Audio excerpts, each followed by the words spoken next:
Hello everybody, कैसे हैं आप सभी। स्वागत है आपका हमारे यूट्यूब चैनल पर। पिछले वीडियो में आपने मेरा नाम देख लिया होगा जो बड़े बड़े स्टिकर्स में नीचे एक सेकंड के लिए आया था। ठीक है, तो डोंट टेक इट सीरियसली। भैया यहाँ क्या है एक्चुअली ना, हमारे जो टेक्निकल मैन हैं वो बहुत ज़्यादा फनी है। और हर कलीग जो होता है, हम कहते हैं ना कि कलीग हमारा दोस्त बहुत अच्छा होता है, भाई होता है। तो हमारे ऑफिस में भी ऐसे ही जो प्यार है, जो इज्जत है वो बनी रहती है और मस्तियाँ हमेशा चलती रहती है। ठीक है, मस्तियों से ही सिस्टम चलता है, मस्तियों से ही सिस्टम चलता है। ठीक है, मैं आप सभी का स्वागत करता हूँ हमारे यूट्यूब चैनल पर जिसका नाम है डिफेंस गुरुजी। ठीक है, ऐड आपको दिख रहा होगा, इसे फॉलो अप कर लीजिएगा। चैनल को शेयर करें, सब्सक्राइब करें, और अगर आपको अच्छी लगती है वीडियो तो उसे लाइक जरूर करें। ठीक है, कमेंट सेक्शन में कमेंट कर हमें जरूर बताएं कि आपको कैसा लग रहा है, क्या लग रहा है, क्या आप चाहते हैं, क्या करवाना चाहते हैं आप। ठीक है, तीसरी बात, टेलीग्राम चैनल को अब तक ज्वाइन कर लिया होगा। ठीक है, उसके बारे में मैं ज़्यादा बार बार आपसे नहीं कहूँगा, लेकिन मैं आशा करता हूँ बच्चे इतने खुद समझदार हैं कि अगर उन्हें अपना बेनिफिट कहीं दिख रहा है तो पहले से उस बेनिफिट का पूरा बेनिफिट उठा लेते हैं, यानी उस बेनिफिट का बेनिफिट उठा लेते हैं। ठीक है, चलिए हम बात करेंगे 10 वन वर्ड सब्स्टिट्यूशंस की, और 10 हम लोग बात करेंगे इडियम्स एंड फ्रेजेस की। ठीक है, लास्ट मोमेंट है, मेन सेलेक्टिव है सारे, इनकी एक बार प्रैक्टिस हो जाए तो बस हमारे जो 200 प्लस का जो एम है वो पूरा हो जाए। यही हमारा एक मेन मोटो है अभी फिलहाल जो इस एग्जाम में आने वाला है। ठीक है, तो उसके लिए आप तैयारी कर रहे हैं, प्लस आपका जो आगे आने वाले पेपर्स हैं उनके लिए भी आपकी प्रॉपर आपकी चली रही है, तो इसमें आपको कोई भी दिक्कत होने वाली नहीं है। ठीक है, वन वर्ड सब्स्टिट्यूशंस पे आते हैं हम लोग। पहला वर्ड है आपका a building in which aircraft are housed. क्या है? ऐसी बिल्डिंग बताओ जिसमें क्या होता है, एयरक्राफ्ट रखे जाते हैं। कहने का क्या मतलब है, एयरक्राफ्ट का घर बताओ। क्या है? एयरक्राफ्ट का घर बताओ। आप तो अब आप एयरफोर्स में जाने वाले हो भाई, आप लोग क्या हो, एयरफोर्स में जाने वाले हो। You should be well aware of the air force house. आपको पता होना चाहिए कि जो एयरप्लेन होते हैं इनका घर कौन सा है, एरोप्लेन का घर कौन सा है, एरोप्लेन का घर कौन सा है मेरे बच्चों। क्या ग्रेनरी है, डॉकयार्ड है, गैराज है, या हैंगर है? क्या है? बनाओ इसका। डॉकयार्ड है क्या, जहां पर शिप रखी जाती है, शिप मैन्युफैक्चर की जाती है, वो है क्या शिप? जहां जहां हम कहेंगे शिप का घर, सीधी सी बात है। ग्रेनरी क्या कहेंगे, जहां ग्रेन्स रखे जाते हैं, जहां जहां क्या रखे जाते हैं, ग्रेन्स रखे जाते हैं। ठीक है, गैराज क्या है, गैराज जहां पर क्या रखी जाती है, गाड़ियां रखी जाती है मेरे बच्चे। क्या रखी जाती है? गाड़ियां रखी जाती है। लेकिन हैंगर क्या है? हैंगर है जहां पर कपड़े टांगे जाते हैं, लेकिन हैंगर वो नहीं है। हैंगर है जहां पर क्या रखे जाते हैं, एयरक्राफ्ट। क्या रखे जाते हैं मेरे बच्चे? हैंगर वो है जहां पर क्या रखे जाते हैं, एयरक्राफ्ट रखे जाते हैं। ठीक है, एयरक्राफ्ट जहां रखते हैं उसको हैंगर बोलते हैं। देखिए ध्यान से, हैंगर को हम बोलते हैं, अब इनका हिंदी मीनिंग देख लो, विमान घर। क्या बोलते हैं हैंगर को? विमान घर। ग्रेनरी को बोलते हैं अन्न भंडार। क्या बोलते हैं मेरे बच्चे? ग्रेनरी को अन्न भंडार। डॉकयार्ड की बात करें तो जहाज बनाने का स्थान, हम कह सकते हैं जहाज घर।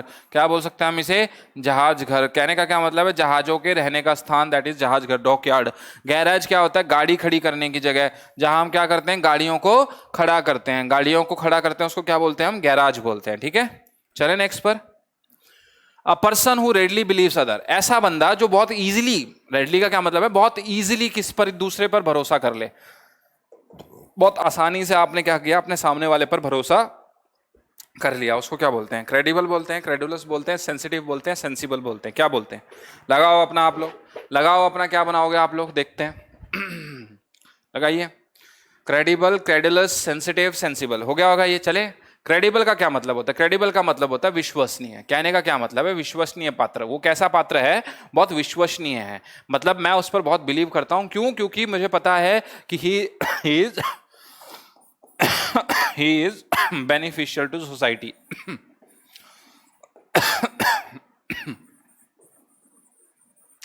और पर्सनली। कहने का क्या मतलब है भाई, अगर मान लो मैंने हायर कोई बंदा कर रखा है तो मैंने उसको हायर इसलिए कर रखा है because he is very credible. कहने का क्या मतलब है कि अगर वो बंदा कुछ भी कहता है तो मैं विश्वास कर सकता हूं क्योंकि वो मेरा बहुत विश्वसनीय है। तो ये तो होगा नहीं। रह गया सेंसिबल। सेंसिबल का मतलब होता है जो आदमी बहुत ज्यादा समझदार है, नॉलेजेबल है। कैसा है मेरे बच्चे? नॉलेजेबल है। उसको पता है कि गलत क्या है और सही क्या है, जो सही को सही, गलत को गलत ठहराता है, that is called sensible. And who is sensitive? Very संवेदनशील। कैसा बंदा? संवेदनशील। कई ऐसे होते हैं ना बहुत एक्सेस गोरे होते हैं, वो बाहर भी निकलेंगे तो अपने मुंह पे आजकल ऐसा चल रहा है, बॉलीवुड में बहुत चल रहा है आजकल। क्या हो रहा है कि जो लड़के होते हैं वो क्या करते हैं अपने आप को मेंटेन रखने के लिए, आजकल लड़कियों से ज्यादा मेकअप कर रहे हैं, वो क्या करेंगे बेचारे अपने मुंह पे लिपा पोती पोत लेंगे बहुत ज्यादा, जो एक्सट्रीम गोरे होते हैं, ताकि धूप से बचे रहें। ठीक है, उनको हल्का सा भी आपने टच कर दिया, अरे भाई टच मत कर यार काला हो जाऊंगा, तो that is called sensitive, that is called sensitive. तो बसता क्या है आपका, बसता है क्रेडुलस। क्रेडुलस कौन होता है, ऐसा व्यक्ति, क्रेडुलस ऐसा व्यक्ति होता है जो सामने वाले पर रेडली भरोसा कर लेता है, यानी इजिली भरोसा कर देता है, वो उसकी जांच पड़ताल किए बिना उसकी जांच पड़ताल नहीं करता। वो क्या नहीं करता, उसकी जांच पड़ताल नहीं करता। ठीक है, अ पर्सन, नेक्स्ट देखिए, अ person who helps even a stranger in difficulty. ऐसा व्यक्ति जो किसी भी अजनबी की भी, मतलब देखिए अपनों की तो सहायता कर ही रहा है, पड़ोसियों की तो सहायता कर ही रहा है, पड़ोसियों को तो जानता है इसलिए कर रहा है, लेकिन कोई अजनबी भी टकरा जाए, कोई अजनबी भी टकरा जाए उसकी भी सहायता कर रहा है वो, बिना मतलब बोलते हैं ना बिना झिझक के, बेझिझक, बेझिझक वो मदद कर रहा है, उसको कोई डिमांड नहीं है, उसकी कोई मतलब एक्स्ट्रा वो नहीं है, अर्ज नहीं है, कोई इच्छा नहीं है। वो ऐसा व्यक्ति क्या कहलाता है, ऐसा व्यक्ति क्या कहलाता है, समैरिटन कहलाता है, अल्ट्रुइस्ट कहलाता है, फिलैंथ्रोपिस्ट कहलाता है, या बेनिफिशियरी कहलाता है। कौन है ऐसा व्यक्ति, कौन है वो, कौन था रसोड़े में, कौन था वो, बताओ जल्दी बताओ कौन था वो रसोड़े में। तो रसोड़े में थी ये राशि बहन, कौन थी ये राशि बहन है ना, रसोड़े में ये राशि बहन। तो आंसर क्या हो जाएगा, बी, सॉरी ए, यहां पर क्या है, बी होगा बेटा, यहां ए नहीं होगा, इसको सही कर लो आप लोग, बी होगा, यहां क्या होगा, बी होगा। देखिए समैरिटन क्या होता है, समैरिटन होता है जो ज्यूस, आपने हिंदी में सुना है ज्यूस लोग है ना, उनको समैरिटन बोला जाता है ना, समेरिया के निवासी, कहाँ के निवासी, समेरिया के निवासी, ऐसे लोग जो ज्यूस होते हैं, जिनका जो नेचर होता है ज्यूसी है ना। ऑल्ट्रिस्ट कैसे होते हैं, ऑल्ट्रिस्ट होते हैं जो परोपकार के सिद्धांत के होते हैं, यानी कहने का क्या मतलब है, ऐसे लोग जो किसी की भी सहायता करते हैं, क्या करते हैं मेरे बच्चे, किसी की भी बिना पूछे सहायता करते हैं। भाई सामने वाले को अगर सहायता की जरूरत है तो हम करेंगे, आपसे बिना लिए कुछ, हमें कुछ नहीं चाहिए, आपकी सहायता करनी है बस। फिलोंथ्रोपिस्ट क्या होता है, ह्यूमन लवर, कैसा, ह्यूमन लवर। ह्यूमन लवर कहने का क्या मतलब है, जनहितैषी। क्या मतलब है जनहितैषी का, यानी लोगों की रक्षा करने वाला, या लोगों को पसंद करने वाला, लोगों को लाइक करने वाला, लोग उसको बहुत पसंद करते हैं, लोगों को पसंद करने वाला है ना, सीधी सी बात है।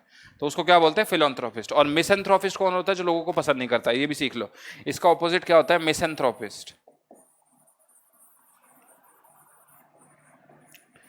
ये नॉट लविंग होता है, कैसा होता है, नॉट लविंग ह्यूमन बींग्स, ये भी सीख लो आप लोग। ठीक है, हो जाएगा ये वाला। तो यहां पर आंसर क्या होगा, आंसर होगा एल्ट्रुइस्ट। ठीक है, यहां ए को बी कर लेना। A list of books and writings of one author on one subject, कहने का मतलब है a list of books and writings of one author, यानी काफी सारी बुक्स, काफी सारी लिखी हुई चीजें एक ऑथर की, और ऑन वन सब्जेक्ट, एक सब्जेक्ट पर उसने काफी चीजें लिख रखी हैं, उसको क्या कहते हैं, बायोग्राफी, लिथोग्राफी, बिब्लियोग्राफी, या ऑर्थोग्राफी, क्या बोलते हैं उसको, बायोग्राफी, लिथोग्राफी, बिब्लियोग्राफी या ऑर्थोग्राफी, क्या बोलते हो आप लोग उसको, जो ये चीज है उसको क्या बोला जाता है, काफी सारी राइटिंग्स को एक ही टॉपिक पर, एक ही मुद्दे पर एक ही ऑथर लिख रहा है, उसको क्या बोला जाता है, बायोग्राफी बोला जाता है, लिथो या बिब्लियो।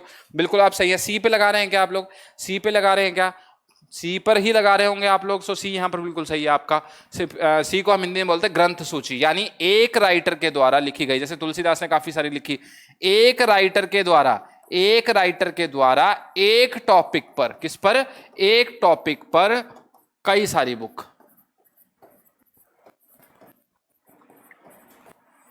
भाग 1, भाग 2, भाग 3, पार्ट 4, हाँ, जैसे हैरी पॉटर, जैसे हैरी पॉटर 8 पार्ट है ना, 8 पार्ट। लिथोग्राफी क्या होती है, लिथोग्राफी क्या होती है, शिलामुद्रण, शिलामुद्रण क्या होता है, शिलामुद्रण क्या होता है, पत्थरों पर कारीगरी, पत्थरों पर कारीगरी। कई लोग होते हैं ना पत्थरों पर लिखते हैं, पत्थरों पर, किसी केव में गए हो, गुफा में, अजंता एलोरा केव्स आपने देखी हो, तो पत्थरों पर कारीगरी की गई है, दैट इज लिथोग्राफी। अब यहाँ क्या है, ऑर्थोग्राफी, क्या है, ऑर्थोग्राफी। ऑर्थोग्राफी क्या होता है, the conventional spelling system of a language, यानी कहने का क्या मतलब है, इमला जिसे बोलते हो आप, कन्वेंशनल कहने का मतलब क्या है भाई, उर्दू ऐसे होती ना, पहले कई लैंग्वेज ऐसी होती थी जो ऐसे लिखी जाती थी, यानी पीछे से शुरू कर, हम तो ऐसे लिखते हैं, पहले ऐसे होती थी, ऐसे लिखना, फिर ऐसे लिखना, फिर ऐसे लिखना, फिर ऐसे लिखना, है ना, उस राइटिंग को क्या बोलते थे, आप हिस्ट्री आप लोग पढ़ रहे हैं, आप लोगों को पता होगा, ये भी इंपॉर्टेंट क्वेश्चन है, बहुत इंपॉर्टेंट क्वेश्चन होता है। ठीक है, तो ऐसी राइटिंग को है ना, ऐसे। तो different different conventional spelling system होता है, मतलब बहुत पुराना सिस्टम जो आज भी लोग फॉलो करते हैं। उर्दू में काफी ज्यादा फॉलो किया जाता है लैंग्वेज को, है ना। पंजाबी लैंग्वेज जो होती है उसमें भी फॉलो किया जाता है। जो नई लैंग्वेज है, पुरानी लैंग्वेज जैसे संस्कृत, संस्कृत में भी फॉलो किया जाता है पुराना। तो कन्वेंशनल स्पेलिंग सिस्टम होता है, उसको बोलते हैं हम लोग ऑर्थोग्राफी। क्या बोलते हैं हम लोग उसको? Orthography. Next is a list of the names of books, यानी काफी सारी, मतलब बुक्स की लिस्ट, नेम्स का, किसकी? बुक्स के नेम्स का लिस्ट। कहने का क्या मतलब है, काफी सारी बुक्स हैं, उनकी नेम्स की लिस्ट को क्या बोलते हैं? एपिलॉग बोलते हैं, डायलॉग बोलते हैं, कैटालॉग बोलते हैं, या प्रोलॉग बोलते हैं। क्या होता है? आप खाना खाने जाते हो, होटल में खाना खाने जाते हो, तो वो आपको क्या ला के देता है? कुछ ला के देता है ना, खाने का पूरा एक मेनू ला के देता है, मेनू कार्ड ला के देता है ना। वो क्या होता है? उसमें खाने का सारा लिस्ट होती है, खाने की लिस्ट होती है, उसको बोलते हैं मेनू, बोलते हो आप लोग। अब यहाँ क्या होगा? वो यहाँ बुक्स से रिलेटेड क्या होगा? कैटलॉग। क्या होगा मेरे बच्चे? कैटलॉग। कैटलॉग किसको बोलते हैं? जहां पर काफी सारी बुक्स के नाम लिखे होते हैं, यानी सबका सिस्टम। लाइब्रेरी जैसे, मान लो लाइब्रेरी में एक रजिस्टर बना दिया जाता है, उसमें है ना जितनी भी लाइब्रेरी में बुक है उन सबके नाम लिखे होते हैं, है ना। That is catalogue, that is catalogue. तो टीचर आएगा तो कहेगा, टीचर कहेगा मुझे वो बुक चाहिए, अच्छा, तो लाइब्रेरियन कहेगा इस कैटलॉग में देख लो, आपको जो बुक चाहिए उसके आगे लिखा हुआ है अलमारी नंबर या जो भी अलमीरा नंबर कौन सी है, फलाना कौन सा है, फलाना कौन सा है, आप वहां से निकाल लो, ठीक है। एपिलॉग की बात करें तो एपिलॉग क्या है? A section of speech at the end of book or play that serves as a comment or on conclusion to what has happened. मैंने आपको बताया था एक बार, बहुत पहले आया था, एपिलॉग एक वर्ड आया था सिनोनिम एंटोनिम में। जब सारे के सारा प्ले खत्म हो जाता है और सारे के सारे खड़े हो जाते हैं और मैसेज देते हैं हाथ खड़ा करके, सेव ट्रीज। हमारा मैसेज था सेव ट्रीज। आप सभी भाइयों और बहनों पेड़ों को बचाइए, आप रक्षा कीजिए, आप ये कीजिए, पेड़ बहुत बहुत इंपॉर्टेंट है ना। ये सारी चीजें, ये क्या कहलाती है? आपकी एपिलॉग कहलाती है। और प्रोलॉग क्या होता है? A separate introductory section of a literary, dramatic और म्यूजिकल वर्क। कोई भी प्ले शुरू होने से पहले या बुक शुरू होने से पहले क्या होता है? कुछ लोग आते हैं और आकर कहते हैं आज जो हम आपको प्ले दिखाने वाले हैं ये आज की कटुता पर बेस है, आज संसार में ये चल रहा है, वो चल रहा है, आज हम आपको इस पे प्ले दिखाने वाले हैं, ठीक है। तो भाई और बहनों, मैं आशा करता हूं आपको ये प्ले पसंद आ रहा होगा। तो ये क्या है? इंट्रोडक्शन पार्ट है मेरे बच्चे। क्या है? Introduction part. तो जो भी इंट्रोडक्शन पार्ट होता है दैट इज कॉल्ड प्रोलॉग। और एपिलॉग क्या है? Ending part. इसको ऐसे याद कर लो, E for ending, P for pre, P for pre यानी पहले, पहले, ठीक है। ऐसे याद कर लो इसको। चले नेक्स्ट पर।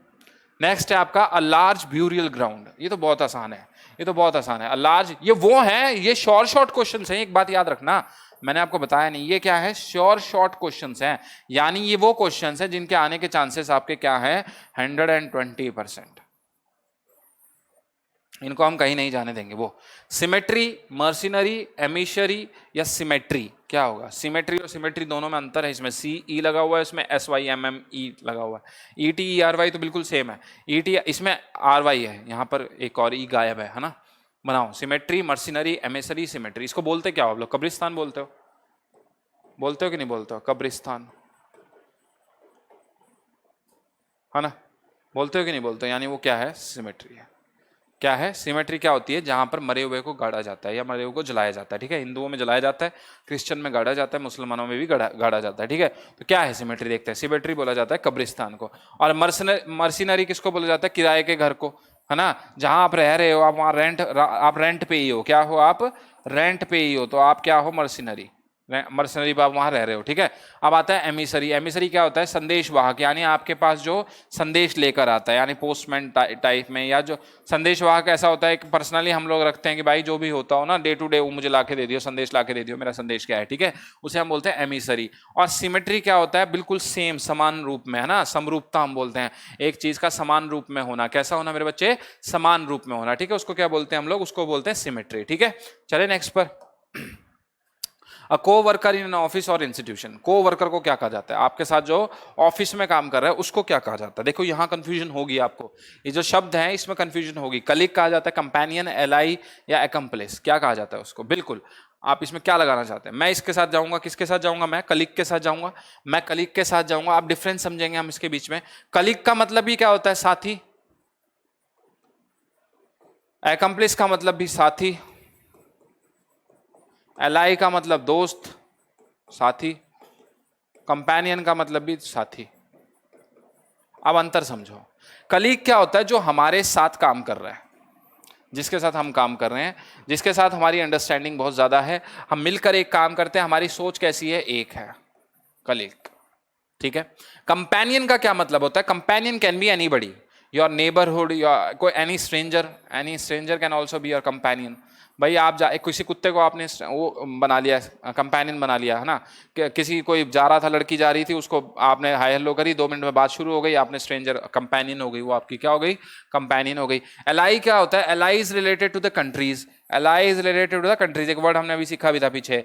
भाई दो कंट्रीज जो आपसी में दोस्त बनती हैं सिर्फ एक मोटो पूरा करने के लिए, क्या करने के लिए, एक मोटो पूरा करने के लिए। उन्हें पता है कि उन्हें आगे विश्व में बने रहने के लिए एक दूसरे की सहायता की आवश्यकता है, इसलिए वो एक दूसरे से दोस्ती करती हैं ताकि वो औरों को हरा सके, दैट इज एलाई। एकम्प्लिस क्या होता है, साथी। लेकिन यहां इसमें और इसमें क्या अंतर है, ये दोनों तो आपको प्रॉपर्टी समझ में आ गए होंगे। इसमें और इसमें क्या अंतर है, ये तो एक दूसरे से हाथ मिलाकर चल रहे हैं, इनकी सोच भी कैसी है, एक है। एकम्प्लिस क्या होता है, ये भी साथी होता है, लेकिन जरूरी नहीं कि ये आपसे, आपकी और इसकी सोच एक जैसी हो। ये साथी तो है, he is acting like a colleague only, he is acting like a colleague only, but आपकी और सोच की, आपकी और इसकी सोच में अंतर हो सकता है। क्या हो सकता है, आपकी और इसकी सोच में अंतर हो सकता है, मतलब विचार अलग अलग हो सकते हैं, मतभेद आपके और इसके बीच में हो सकते हैं, तो ये एकम्प्लिस होता है। ठीक है, तो ये आपके वर्ड मीनिंग थे। चलें, कलीग का यहां पर सही है, एकम्प्लिस का मतलब क्या होता है, साथी। मैंने आपको पूरा मतलब समझा दिया, अब आप कंफ्यूज इसमें डेफिनेटली नहीं होंगे। ठीक है, अ study of words and the way words develop, यानी जो शब्दों की पढ़ाई होती है उसे क्या कहा जाता है, और जो जिस तरह से शब्द डेवलप होते हैं, बढ़ते हैं आगे आगे, उसे क्या कहा जाता है, फ्रेजोलॉजी, फोनोग्राफी, फिलोलॉजी या फोनोलॉजी, क्या कहा जाता है उसे, बनाओ इसका। फ्रेजोलॉजी, फोनोग्राफी, फिलोलॉजी या फोनोलॉजी, क्या कहा जाता है उसको, कहा जाता है फ्रेजोलॉजी। क्या कहा जाता है, पदावली जिसे बोलते हैं, एक क्रम अनुसार, क्या बोलते हैं इसे, देखो मैं बताता हूं, क्रमानुसार। कोई भी चीज कैसे चल रही है, क्रम के अनुसार चल रही है, A B C D E F, A I A, है ना, ए, है ना, ऐसे। तो ये क्या है, क्रम के अनुसार चल रही है। जब हम फिलोलॉजी की बात करते हैं तो दैट इज भाषा का शास्त्र, यानी जो भाषा आप पढ़ रहे हो, यानी आप इंग्लिश पढ़ रहे हो, हिंदी पढ़ रहे हो, उसका भाषा का जो शास्त्र है उसे पढ़ना क्या कहलाता है, फिलोलॉजी कहलाता है। और phonology is related to sound. Phonology क्या होता है, जैसे इंग्लिश की बात करें तो there are 44 sounds. How many sounds are there, 44 sounds are there, out of them 24 are vowels, rest are consonant, rest are consonant, है ना। तो बाकी जो बच गई वो क्या है, कॉन्सोनेंट है। तो ये आपको क्या पता चला, साउंड। इससे आपको क्या पता चलता है, साउंड का पता चलता है कि ऐ, ओ, ए, है ना, ये जो होती है साउंड्स होती है, क्या होती है मेरे बच्चे, साउंड्स होती है। नेक्स्ट चले, a large food basket with a cover, यानी एक बास्केट है, फूड बास्केट, जिसमें आपने खाना रखा हुआ है और उस पे ऊपर कवर ढका हुआ है, तो उसको क्या कहोगे आप, a large food basket with a cover, उसको क्या कहा जाता है, हैम्पर कहा जाता है, नैपसैक कहा जाता है, सैचल कहा जाता है, कंटेनर कहा जाता है। इसमें भी आप लोग डेफिनेटली कंफ्यूज होगे थोड़ा सा, लेकिन हम कंफ्यूजन क्रिएट नहीं होने देंगे। ठीक है, बनाओ इसका, हैम्पर, knapsack, satchel या container. You will be getting shocked after knowing the answer of this question, because the answer of the question is hamper. उसको क्या बोलते हैं, हम हैम्पर है, क्या बोलते हैं उसको, हैम्पर बोलते हैं मेरा बेटा। ठीक है, एक्सप्लेनेशन देखते हैं। हैम्पर का क्या मतलब होता है, डलिया ऐसी होती है वो।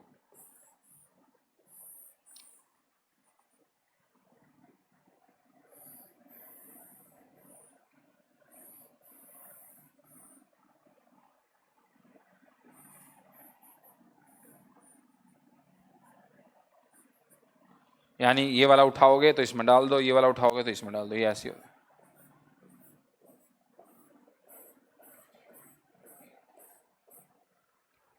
ठीक है ना, ऐसी डलिया, डलिया हाथ में ऐसे कैरी करते हैं ना, डलिया। आप कभी मॉल में गए हो तो एक वो ब्लू कलर का आता है, उसमें ढक्कन होता है, बस वो ढक्कन ढक दिया तो सामान उसमें पैक हो गया ना।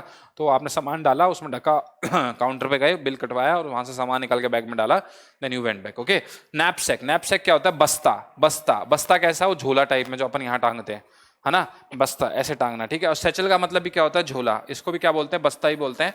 बस्ता एक पहले ना, बस्ता किसको बोलते थे, जो स्कूल में बैग लेके जाया करते थे उसको भी बस्ता बोल सकते हैं हम। झोला क्या होता है, व्हाइट कलर का पैक सा आपने छोटा टांग लिया, कोई सामान छोटा मोटा उसमें डाल लिया, दैट इज झोला, है ना, उसको क्या बोलते हैं, झोला। तो यहाँ सैचल क्या है, झोला, नैपसैक, ये दोनों ऑलमोस्ट ऑल सिमिलर है। नैपसैक और सैचल जो है एक दूसरे से पूर्ति करते हुए एक दूसरे के साथी हैं। ठीक है, लास्ट वन वर्ड का देखो, फिर उसके बाद इडियम्स एंड फ्रेजेस देखेंगे। A person who makes love without serious intention, हाँ ये वाला तो आपके काम का आ गया होगा शायद। ऐसा बंदा जो प्यार करता है लेकिन उसका इंटेंशन सीरियस नहीं होता, यानी वो कह दे, पहले कह के चलता है, भाई देख शादी वादी करूंगा नहीं है, जितना पल साथ में बिताएंगे बिताएंगे, उसके बाद भाड़ में तू जा, भाड़ में मैं जाऊं, ऐसे वाला बंदा। ऐसे वाला बंदा कौन है, ऐसे वाला बंदा, मैं किसी एक को इंटेंशनली नहीं कह रहा हूँ, ठीक है बेटा, बुरा मानने वाली बात नहीं। आजकल यही तो हो रहा है, रियलिटी यही है। आजकल कौन लिव इन रिलेशनशिप इतने चल पड़े, शादियां फ्लॉप हो गई, हर दूसरा केस डाइवोर्स का है, हर दूसरा केस डाइवोर्स का, because no one is ready to get, no one is ready to get क्या, अंडरस्टैंडिंग, यानी no one is ready to get understand. भाई कोई समझना नहीं चाहता, सबकी टांग ऊपर चाहिए सबको। क्या चाहिए कि भाई सबकी टांग ऊपर चाहिए सबको। तो सबकी टांग ऊपर के चक्कर में क्या होता है, डाइवोर्स केसेस के केस बढ़ जाते हैं। तो बनाओ इसका, क्या बनाओगे, रोमियो, गून, कॉन्सर्ट, फिलेंडरर। क्या बोलते हैं हम लोग, अ person who makes love without serious intention, उसे क्या बोला जाता है, रोमियो, गून, कंसर्ट, फिलेंडरर, उसको कहा जाता है फिलेंडर। क्या कहा जाता है उसे, फिलेंडर। क्या कहा जाता है, फिलेंडर। रोमियो तो होता है सच्चा प्यार करने वाला, रोमियो एंड जूलियट आपने सुना होगा ना, रोमियो एंड जूलियट आपने सुना होगा। तो रोमियो एंड जूलियट जैसी जोड़ी तो आजकल वैसे भी कोई है नहीं। तो रोमियो एंड जूलियट कौन होते हैं, रोमियो होता है सच्चा प्यार करने वाला, बिल्कुल सच्चा। कहने का मतलब क्या है, दूसरी लड़की की तरफ आंख भी नहीं उठा के देखने वाला, ठीक है, ऐसा बंदा, ठीक है, रोमियो एक सच्चा प्यार है ना। गून का क्या मतलब होता है, जो आप किराए पे भाड़े के टट्टू बोलते हैं ना, भाड़े के टट्टू, कहने का क्या मतलब है, किराए पर किराए पर खरीदे गए गुंडे, किराए पर खरीदे गए गुंडे। देखें एक बार इसको, चलो। फिलेंडर यहाँ पर है, जिसको हम छिछोरा बोलते हैं हिंदी में, फिलेंडर को क्या बोलते हैं हम, छिछोरा बोलते हैं। क्या बोलते हैं, छिछोरा, ठीक है। और कॉन्सर्ट की बात करें तो ये होता है सहचारी, आपके साथ काम करने वाला, आपके साथ काम करने वाला क्या कहलाता है, कॉन्सर्ट, ठीक है। गून की बात करें तो गला काटू, भाड़े का बदमाश हम बोल सकते हैं इसे, है ना, मैंने बता दिया था आपको ऑलरेडी। तो फिलेंडर आप याद रखेंगे, अगर मान लो आप किसी के साथ ऐसा एक्ट कर रहे हैं तो यू आर छिछोरा, आप कैसे हैं, छिछोरे हैं, ठीक है। लड़की है तो छिछोरी, लड़की है तो छिछोरी, क्योंकि मैं सिर्फ लड़कों की तरफ इंगित नहीं करता, ठीक है। इडियम्स एंड फ्रेजेस की बात करते हैं। पहला ही इडियम और आपका फ्रेज है ब्लैक ऑक्स, काला बैल। क्या होता है काला बैल, बताओ, नर्वस, इम्पॉसिबल, मिस फॉर्च्यून, अगली। सोचो, दिमाग लगाओ, काला बैल किसको कहते हैं हम लोग, काला बैल, तू तो बहुत काला बैल है यार। काला बैल होता है मिस फॉर्च्यून, बैड लक किसको बोलते हैं, देखो मैंने कई सारे मतलब लिखे हैं। ब्लैक ऑक्स का मतलब होता है misfortune, bad luck, symbolic of calamity. Calamity का मतलब होता है आने वाली दुविधा, आने वाली मुसीबत, आगे आने वाली मुसीबत, उसको क्या कहा जाता है, कैमिटी कहा जाता है। क्या कहा जाता है, कैमिटी कहा जाता है, ठीक है। तो ब्लैक ऑक्स का क्या मतलब हो गया, misfortune, bad luck, symbolic of calamity, आगे आने वाली जो दुर्घटना है उसके पहले से आपको क्या मिलना, सिंबल मिलना। ब्रो कहते हैं ना, बिल्ली रास्ता काट गई, तो कई लोग समझते हैं कि बिल्ली रास्ता काट गई, ओहो हो काली बिल्ली थी, मर गए भाई, अब गाड़ी का एक्सीडेंट होने वाला है, वो आगे आने वाली कमिटी है ना, ऐसा। ब्रोक अ लांस विद, क्या है ये, broke a lance with, to appear suddenly, to argue against, to bust out, या टू ब्रेक प्रॉमिस। क्या होगा, ब्रोक अ लांस विद। इस टाइम पे तो भैया रिवीजन खींच के ले लो, to appear suddenly, to argue against, to bust out, या टू ब्रेक प्रॉमिस। क्या होगा, broke a lance with. Broke a lance with का मतलब होता है टू आर्ग्यू अगेंस्ट समबडी, यानी कहने का क्या मतलब है, इस बंदे ने इस बंदे से आर्ग्यू शुरू कर दिया। क्या शुरू कर दिया, इस बंदे ने इस बंदे से आर्ग्यू शुरू कर दिया। ये है ए, ये है अपर लाल और ये है बबड़ू लाल। तो आर्ग्यू उसने कर दिया, to engage in an honourable fight, एक दूसरे से मतलब ऑनरेबल फाइट में है, मतलब एक दूसरे से लड़ रहे हैं। To engage in a competition, एक दूसरे से क्या कर रहे हैं, झड़प कर रहे हैं, कॉम्पिटिशन कर रहे हैं कि तेरे से बड़ा मैं, वो कह रहा है तेरे से बड़ा मैं, ये कह रहा है तेरे से बड़ा मैं, दोनों ही हार मानने के लिए तैयार नहीं है, दोनों ही हार मानने के लिए तैयार नहीं है, ठीक है। चले next word, back out of. क्या है next word, back out of. क्या है, back out of. Decimate, record, withdraw या पर्टेन, किसके साथ जाएंगे आप, बैक आउट ऑफ में क्या आएगा, डेसिमेट आएगा, रिकॉर्ड आएगा, विड्रॉ आएगा या पर्टेन आएगा, बताओ। चलो, बैकआउट ऑफ मीन्स होता है विड्रॉ करना, मतलब पीछे हट जाना। क्या करना, विड्रॉ फ्रॉम अ कमिटमेंट, यानी आपने कोई कमिटमेंट करी थी, आपने प्रॉमिस किया था कि मैं तेरे लिए ऐसा करूंगा, लेकिन आपने क्या किया, मौका देखकर चौका मार दिया और आपने उसको धोखा दे दिया। क्या कर दिया, मौका देखकर चौका मार के धोखा दे दिया, ठीक है। तो आपने क्या किया, सामने वाले से जो कमिटमेंट करी थी उसके साथ विश्वासघात कर दिया, उस कमिटमेंट से आप पीछे हट गए।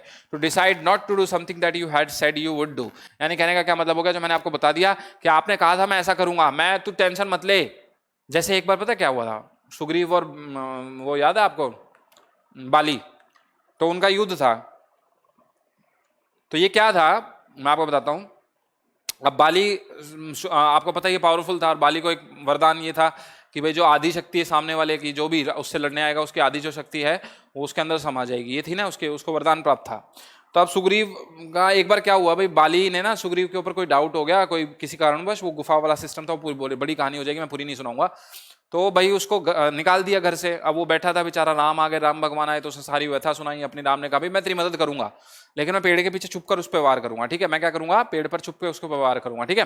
तो अब क्या हुआ, जैसे ही वो उसको बाली को युद्ध के लिए ललकारने गया सुग्रीव, तो क्या हुआ, जैसे उसने ललकारा बाली आ गया, बाली मारने लगा, पिटते पिटते पिटते पिटते रात हो गई, वो बेचारा वहां से जान बचा के भाग गया। अब आया तो राम भगवान अपने आसन पे बैठे, राम से पूछा भाई हे भगवान आपने तो जो कहा था वो तो किया ही नहीं, तो उस वाले केस को हम क्या कहेंगे। अब वो आगे की बात है कि भाई उसने उसको मारा, एंड में अपना कमिटमेंट उसने पूरा किया, लेकिन जो ये पहली कंडीशन है कि भाई वो पहली कंडीशन में सुग्रीव के मन पे क्या प्रभाव पड़ा कि राम भगवान ने ये कहा था कि मैं उस बाली को मार दूंगा, लेकिन अनफॉर्चुनेटली बाली नहीं मारा गया। वो अलग बात है कि उसने रीजन ये दिया राम ने कि तुम दोनों तो एक जैसे दिखते थे, मान लो मैंने तीर चला दिया वो तेरे लग गया होता तो फिर मैं क्या करता, सीधी सी बात। अब हालांकि भगवान को सब पता था कि कौन असली बाली है कौन, भाई वो तो भगवान है, वो तो सारी चीजें जानते हैं, लेकिन एक क्रम होता है ना अपना, एक कर्म होता है, एक टाइम होता है ना, हर चीज का टाइम होता है हर चीज का, तो हमें उस टाइम के लिए भी रीजन चाहिए होते हैं। तो भाई यहां पर सीधी सी बात है, जो पहला केस था वो क्या था, आपने जो कमिटमेंट करी वो आपने पूरी नहीं करी, ठीक है। चले नेक्स्ट पर, बर्स्ट योर बबल। क्या है, burst your bubble, to blow away the balloons, to ruin someone's happiness, to give up, to talk with someone. क्या होगा,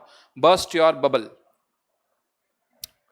बस्ट योर बबल का मतलब होता है टू ruin someone's happiness, यानी आप खुश नहीं हो, लेकिन सामने वाले की खुशी आपको बर्बाद करनी ही करनी है, आपके सामने वाले की खुशी झेली नहीं जाती। You are not happy with the others happiness, आपको दूसरे वाले लोगों को खुश देखकर खुश नहीं होते हो, तो हम क्या कह सकते हैं, टू डिसअप्रूव, यानी किसी भी सामने वाले व्यक्ति से क्या होना, डिसप्रूव होना, यानी कहने का मतलब है उससे वो कहेगा भाई ये अच्छी चीज है तो आप मना कर दो नहीं अच्छी चीज नहीं है। ruin और एलिमिनेट समवन्स फैंटेसी, किसी की इच्छाओं को खत्म कर देना, या डिल्यूजन या सपने भी देखता है वो उसको खत्म कर देना, यानी कहने का मतलब सीधा सीधा क्या है, दूसरों की खुशी पर ग्रहण, दूसरों की खुशी पर ग्रहण, ठीक है। तो यहां पर ये इसका मतलब हो जाएगा। चलें, best thing since slice bread, best thing since slice bread, बड़ा अच्छा है यार ये, best thing since sliced bread, happy when someone leaves, a good invention, a good food, none of the above. Happy when someone leaves, a good invention, a good food, बताओ मिल गया इसका आपको, ए या बी। चलो, best thing since slice bread का मतलब होता है अ गुड इन्वेंशन, आप अच्छा इन्वेंशन करते हो। अ नोटेबल न्यू आइडिया, कहने का क्या मतलब है, आपके मन में कोई विचार चल रहा था, आपने वो विचार आपके बॉस के आगे रखा, आपने वो विचार आपके बॉस के आगे रखा और बॉस ने आपके लिए तालियां बजवा दी, और आपका 20,000 का जो महीने का पैकेज था वो 40,000 का हो गया। क्यों, क्योंकि आपका जो आइडिया था बहुत नोटेबल था, कंपनी के लिए पूरा था, बहुत अच्छा था, बेनिफिशियल था। तो यानी क्या हो गया, ऐसी चीज़ जो अप्रूव करने लायक हो, यानी आपका अच्छा इन्वेंटेड हो, या आपका कुछ अच्छा आइडिया हो, आपकी कोई अच्छी फिलॉसफी हो जो सामने वाले को अच्छी लगे और उससे आपको प्रेज मिले, that is called best thing since slice bread. उसको क्या बोलते हैं, best thing since slice bread, ठीक है। Be in force, next word is be in force, to enjoy a short period of fame or power in great strength or numbers, a hateful act done in a haste, or be the current winner. क्या होगा इसका, B in force का क्या मतलब होगा, to enjoy a short period of fame or power in great strength or numbers, a hateful act done in a haste, be the current winner। क्या होगा इसका, be in force का मतलब होता है in great strength और number या in large number। हम कहते हैं be in force, हम कह रहे हैं be in force यानी फोर्स का बढ़ना, यानी आपकी पावर का बढ़ना। और पावर कब बढ़ती है, जब आप एक से कई हो जाते हो, एक से कई हो जाते हो, तो एक झुंड बना लेते हो in a large group at full strength, यानी आप बहुत सारे हो गए और गैंग बन जाती है ना, गैंग बनती है तो भाई वो तो अलग बात है भाई, हीरो तो फिल्म में तो ऐसा दिखा देते हैं हीरो ने सबको पीट दिया, आई एम रजनीकांत तो वो वाला काम तो भाई अलग चीज है। लेकिन फिर भी यहाँ क्या है, जो रियलिटी है वो रियलिटी यही है कि अगर मान लो 10 बंदे एक बंदे को मारने आ रहे हैं तो वो एक बंदा कुछ नहीं कर सकता, ठीक है, वो एक बंदा कुछ नहीं कर सकता, वो एक बार पिटेगा, उसके बाद अलग है कि भाई उसके बाद वो मारेगा या नहीं मारेगा। बी इन टू माइंड्स, क्या है, बी इन टू माइंड्स, दो दिमागों में एक बार आना। क्या है, behave smart at some time and stupid at other, मतलब एक पर तो बड़े स्मार्टली काम करना, दूसरे पर बेवकूफी से। अनेबल टू डिसाइड, कुछ भी डिसाइड नहीं कर पाना। सी क्या होगा, हैविंग अ स्प्लिट पर्सनैलिटी। और डी क्या होगा, trying to do two things at same time, दो चीजें एक समय पर करना।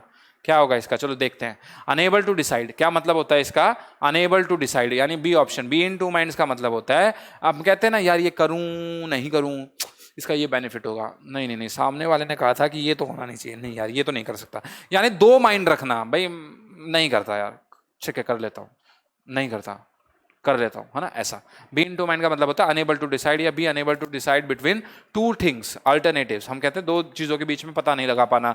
या टू एक्सपीरियंस इनडिसीजन और कन्फ्लिक्टिंग इमोशंस, यानी आपके मन में कैसे इमोशंस चल रहे हैं, कन्फ्लिक्टिंग, एक दूसरे से झगड़ने वाले, यानी आपको पता ही नहीं, आपको कंफर्म ही नहीं है कि सामने वाला आपके लिए बेनिफिशियल होगा या नहीं होगा, आप डिसीजन ले ही नहीं पा रहे उसके बारे में, है ना, उसको क्या कहते हैं, बी इन टू माइंड्स। आठवां देखिए, ball is in your court, क्या है? Ball is in your court, क्या होगा? Put the blame on the other person, request someone to return your decision or step, it is up to you to make the next decision or step, to tell someone politely about his or her mistake, क्या है?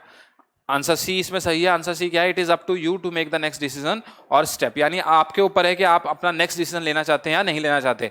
It is up to you to make the next decision or step, या to be someone else, move हम कह सकते हैं, या play or turn, use for telling someone that is their responsibility to take action or make decision. कहने का क्या मतलब है भाई? अब आपका समय आ गया है। कहने का क्या मतलब? इतना पढ़ने के बाद मैं आपको बता देता हूं, आपका समय, सीधी सी बात है भाई। मैं बताऊंगा क्या करना है क्या नहीं करना, मैं बताऊंगा क्या करना है क्या नहीं करना,